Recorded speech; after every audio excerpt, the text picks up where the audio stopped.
नमस्कार दोस्तों, आज की इस वीडियो में आपका बहुत बहुत स्वागत है। तो चलिए शुरू करते हैं और देखते हैं हमारा आज का टॉपिक क्या है। आज का हमारा टॉपिक है पास्ट कंटिन्यूअस टेंस और हम पास्ट कंटिन्यूअस टेंस के एक्टिव वॉइस के वाक्यों को पैसिव वॉइस में कन्वर्ट करना सीखने जा रहे हैं। इससे पहले कि हम वाक्यों को एक्टिव से पैसिव में बदलें, आइए सबसे पहले हम उसके रूल्स के बारे में समझ लेते हैं, कौन कौन से नियम होते हैं। इस टेंस में पैसिव वॉइस बनाने के लिए हमें वाज या वर्ब दोनों में से किसी एक हेल्पिंग वर्ब का चुनाव करना पड़ता है। बीइंग लगाया जाएगा, BEING बीइंग लगाया जाएगा और third form of the verb लगाई जाती है। वाज आएगा या वर आएगा, दोनों में से कौन सी हेल्पिंग वर्ब आएगी ये डिपेंड करता है कि आपका सब्जेक्ट क्या है। यदि आपका सब्जेक्ट है आई, ही, सी, इट और किसी का नाम और सिंगुलर नाउन तो वाज लगाना है, और यदि आपका सब्जेक्ट है we, you, they plural noun तो फिर आपने वर लगा देना है। सारे ही वाक्यों में बीइंग लगाया जाएगा और पैसिव वॉइस के सारे ही वाक्यों में third form of the verb ही आती है।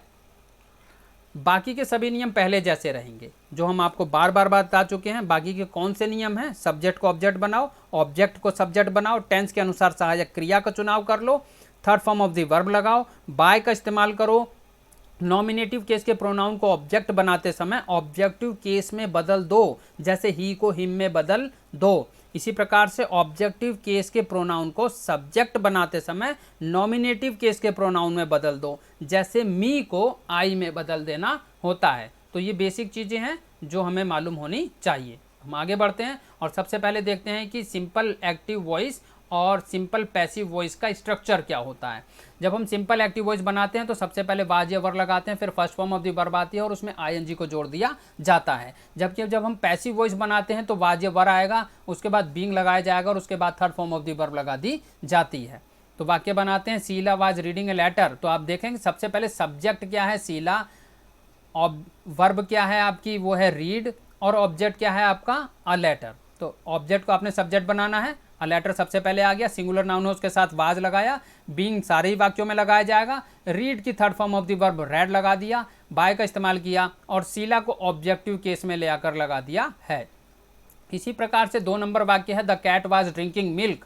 The cat was drinking milk. तो सब्जेक्ट क्या है, सब्जेक्ट है द कैट, वर्ब क्या है ड्रिंक, ऑब्जेक्ट क्या है मिल्क। अब ऑब्जेक्ट को हम सब्जेक्ट बना चुके हैं मिल्क, सिंगुलर नाउन है उसके साथ वाज का इस्तेमाल किया गया, बीइंग सारे ही वाक्यों में लगाएंगे, ड्रिंक की third form of the verb drunk का इस्तेमाल किया, बाय का इस्तेमाल किया और द कैट अपने सब्जेक्ट को ऑब्जेक्टिव केस में ले आ चुके हैं द कैट।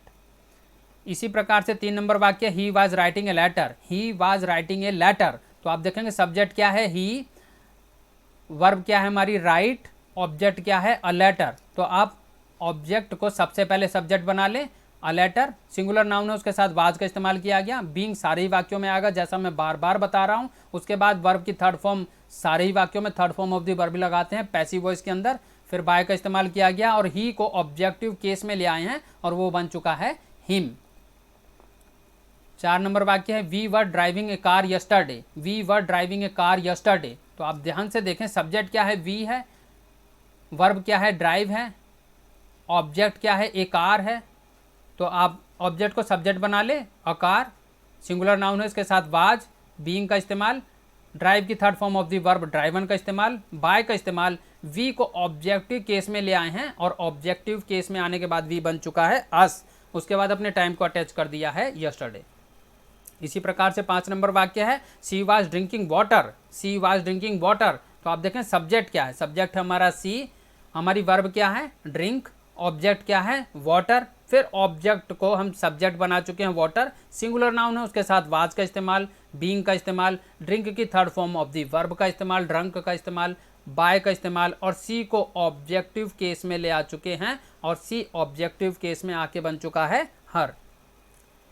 6 नंबर वाक्य, Mohan was playing cricket. Mohan was playing cricket. तो आप ध्यान दें, सब्जेक्ट क्या है मोहन है, उसके बाद हमारा वर्ब क्या है प्ले है और हमारा ऑब्जेक्ट क्या है, ऑब्जेक्ट है हमारा क्रिकेट। क्रिकेट को हमने ऑब्जेक्ट को हमने सब्जेक्ट बना लिया है, सिंगुलर नाउन है वो उसके साथ आएगा वाज, फिर बीइंग, फिर प्ले की third form of the verb played, उसके बाद बाय का इस्तेमाल और मोहन को हम ऑब्जेक्टिव केस में ले आ चुके हैं।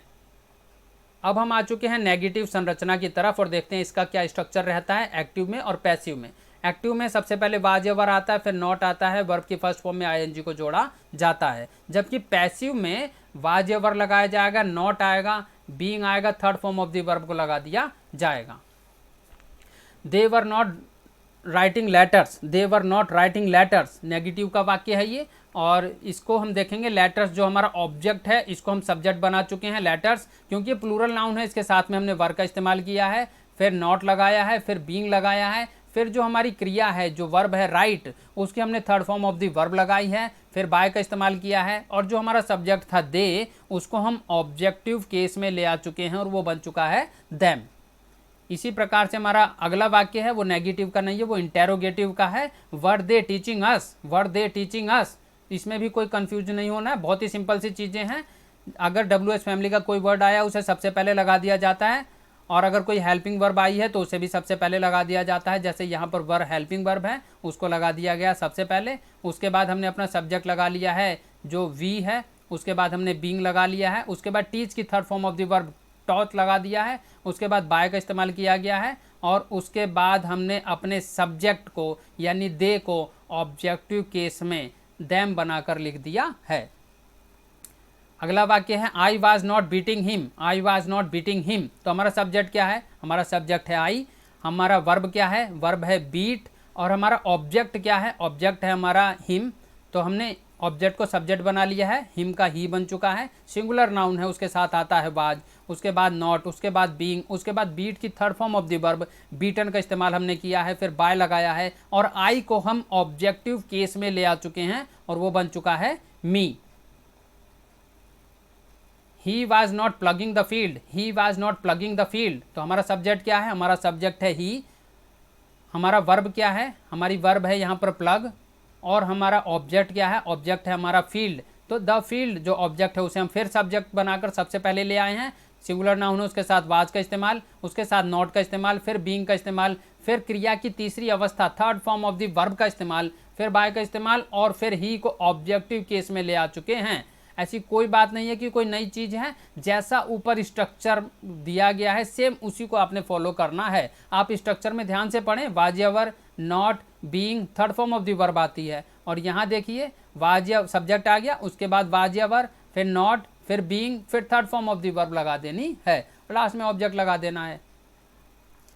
You were not eating a mango, तो सब्जेक्ट क्या है, सब्जेक्ट है यू, ऑब्जेक्ट क्या है, ऑब्जेक्ट है मैंगो, वर्ब क्या है ईट, तो हमने ऑब्जेक्ट को सब्जेक्ट बना लिया है, अ मैंगो सिंगुलर नाउन है उसके साथ वाज, फिर नॉट, फिर बीइंग, फिर third form of the verb eaten, फिर बाय का इस्तेमाल, और यू को ऑब्जेक्टिव केस में ले आकर लगा दिया है। She was not teaching Ram, she was not teaching Ram, तो आप देखें सब्जेक्ट क्या है सी, वर्ब क्या है टीच, और ऑब्जेक्ट क्या है राम, तो ऑब्जेक्ट को फिर आप सब्जेक्ट बना देंगे, राम सिंगुलर नाउन है, हमने बताया अगर सिंगुलर नाउन हो किसी का नाम हो तब भी वाज लगाया जाता है, आपने वाज लगा दिया, फिर नॉट लगाया, फिर बीइंग लगाया, फिर टीच की third form of the verb taught लगा दिया, फिर बाय का इस्तेमाल किया, और फिर सी को ऑब्जेक्टिव केस में ले आ दिया है और वो बन चुका है हर। अब हम आ चुके हैं इंटेरोगेटिव वाक्यों की तरफ, प्रश्नवाचक वाक्यों की तरफ। जब कभी भी प्रश्नवाचक वाक्य बनाए जाते हैं एक्टिव वॉइस में तो ये स्ट्रक्चर रहता है, सबसे पहले वाज या वर आता है, फिर सब्जेक्ट आता है, फिर first form of the verb आती है और उसमें आईएनजी को जोड़ा जाता है। और जब हम पैसिव वॉइस में वाक्यों को बनाते हैं तो वाज या वर लगाते हैं, फिर सब्जेक्ट लगाते हैं, फिर बीइंग लगाते हैं, फिर third form of the verb लगाते हैं। तो इसी स्ट्रक्चर को आपने फॉलो करते जाना है और एक्टिव से पैसिव बनाते चले जाना है। तो वर दे टीचिंग अस, तो हमारा सब्जेक्ट क्या है, तो अब सब्जेक्ट है दे, वर्ब क्या है टीच, ऑब्जेक्ट क्या है अस, तो अस को जब आप ऑब्जेक्ट से सब्जेक्टिव केस में सब्जेक्ट बना देंगे तो अस का बन जाएगा वी, और क्योंकि वी के साथ आता है वर तो उसने आप हेल्पिंग वर्ब को आपने पहले ही लगा लेना है। तो हमारा वाक्य शुरू हो गया वर वी, फिर बीइंग लगाना है, जैसे ऊपर स्ट्रक्चर में बताया गया वाज या वर चुने, सब्जेक्ट लगाएं बीइंग लगाएं, तो हमने वर चुन लिया, सब्जेक्ट लगा दिया वी, फिर बीइंग लगा दिया, फिर स्ट्रक्चर में बताया गया third form of the verb लगानी है, तो टीच की third form of the verb है टॉट, तो वो लगा दिया, फिर बाय का इस्तेमाल किया, और दे जो हमारा सब्जेक्ट था उसे हम ऑब्जेक्टिव केस में ले आ चुके हैं और वो बन चुका है them.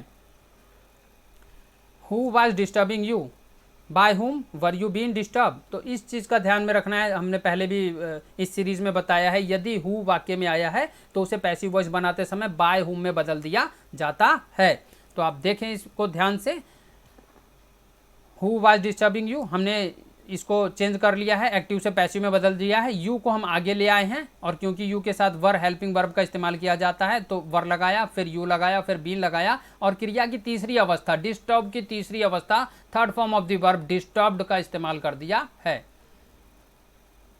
What was Gurmeet doing, what was Gurmeet doing, तो इसका हमने रूपांतरण कर लिया what was being done by Gurmeet. तो देखेंगे वही सारे नियम हैं जो बार बार फॉलो किए जा रहे हैं। जो गुरमीत हमारा सब्जेक्ट था हमने उसे ऑब्जेक्टिव रूप में लगा दिया यहाँ पर। उसके बाद में हम देखेंगे डू जो हमारी क्रिया है उसका हमने third form of the verb लगा दिया है। वाज हमने हेल्पिंग वर्ब लगा ली है। वट यदि WH फैमिली का कोई भी वर्ड यदि वाक्य में आता है, चाहे वो एक्टिव में है चाहे वो पैसिव में हो, हमेशा उसकी अंग्रेजी को वाक्य के शुरू में लिख दिया जाता है और उसके बाद में हेल्पिंग वर्ब से वाक्य की शुरुआत कर दी जाती है इंटेरोगेटिव सेंटेंसेस के अंदर। whom वर यू स्कॉल्डिंग, तो whom को आपने who में बदल लेना है। ये हमने अभी आपको बताया कि अगर who आता है पहले एक्टिव में तो आपने whom बाय whom बना देना है, और अगर whom आता है तो जैसा इस वाक्य में बताया गया है उसे आपने who में बदल देना है। तो वो हमने बदल दिया और बाकी का जो नियम है आप देखेंगे किस रूप में रूपांतरित किया गया है। whom was being scolded by you, who was being scolded by you, इस रूप में हमने बदल दिया। रूल्स कोई नए नहीं है, वही रूल्स वही स्ट्रक्चर बार बार फॉलो किया जा रहा है। स्कॉल्ड हमारी वर्ब है, उसके third form of the verb का इस्तेमाल किया गया, बाय का इस्तेमाल किया। यू हमारा सब्जेक्ट था, हमने उसे ऑब्जेक्ट बना दिया है। ऑब्जेक्ट इसमें था नहीं, वो हमें मिला नहीं, तो उस स्थिति में हमने ऑब्जेक्ट लेस सेंटेंसेस का इस रूप में रूपांतरण करना होता है। Was he playing football, was he playing football. अब देखो सब्जेक्ट यहाँ पर ही है, वर्ब हमारी प्ले है, ऑब्जेक्ट हमारा फुटबॉल है, तो हमने फुटबॉल को फिर वही सब्जेक्ट बना दिया है क्योंकि उसके साथ आता है वाज, हमने वाज लगा दिया, सिंगुलर नाउन है, उसके साथ में बीइंग लगाया। उसके बाद प्ले की third form of the verb played का इस्तेमाल किया, उसके साथ में हमने बाय का इस्तेमाल किया और ही जो हमारा सब्जेक्ट था उसे हम पीछे ले आए हैं ऑब्जेक्टिव केस में, वो हिम बन चुका है। इसी प्रकार से हमारा 6 नंबर वाक्य है was she washing cloth, was she washing cloth. तो जो क्लोथ थे, जो ऑब्जेक्ट था, हमने उसे सब्जेक्ट बना लिया है क्लोथ्स। उसके साथ में क्योंकि वो है प्लूरल नाउन है, सिंगुलर नाउन है, उसके साथ में हमने वाज का इस्तेमाल किया है, फिर बीइंग का इस्तेमाल किया है, फिर third form of the verb का इस्तेमाल किया है, फिर बाय का इस्तेमाल किया है और सी जो हमारा सब्जेक्ट था उसे हम ऑब्जेक्टिव केस में ले आ चुके हैं और वो बन चुका है हर। तो कुल मिलाकर आप देखेंगे अभी तक की जितनी भी एक्सरसाइज की गई है उसमें कोई नई बातें नहीं हैं, वही रूल हैं एक्टिव से पैसिव बनाने के लिए जो बार बार हमें फॉलो करने हैं। सब्जेक्ट को ऑब्जेक्ट बनाना है, ऑब्जेक्ट को सब्जेक्ट बनाना है, टेंस के अनुसार सहायक क्रिया का चुनाव कर लेना है, पैसिव वॉइस में हमेशा third form of the verb ही लगानी है, बाय का इस्तेमाल करना है, नॉमिनेटिव केस के प्रोनाउन को ऑब्जेक्ट बनाते समय ऑब्जेक्टिव केस में बदल देना है, ऑब्जेक्टिव केस के प्रोनाउन को सब्जेक्ट बनाते समय नॉमिनेटिव केस के प्रोनाउन में बदल देना होता है। तो कुछ कुछ बेसिक चीज़ें हैं, बहुत बड़ी लंबी चौड़ी महाभारत नहीं है, 6-7 मेन चीज़ें हैं। यदि आप इन्हीं रूल्स को फॉलो करें तो 100% एक्यूरेटली आप एक्टिव से पैसिव में वाक्यों को बदल सकते हैं।